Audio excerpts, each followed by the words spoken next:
দীর্ঘ লম্বা ছুটি শেষ, সবাই এখন যার যার কর্মস্থলে ফেরার প্রস্তুতি নিচ্ছেন। তবে সাবধানে ফিরবেন, সতর্কভাবে চলাফেরা করবেন। প্রচুর মানুষ এখন গ্রাম থেকে আবার যার যার কর্মস্থলে ফিরে যাবেন।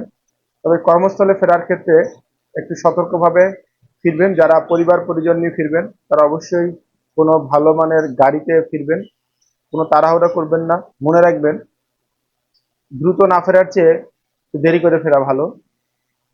আর চলার পথে পরিবার পরিজন যদি থাকে, বাচ্চা কাচ্চা থাকে, তাদের জন্য পর্যাপ্ত পানি এবং খাবার, শুকনো খাবার সঙ্গে রাখবেন।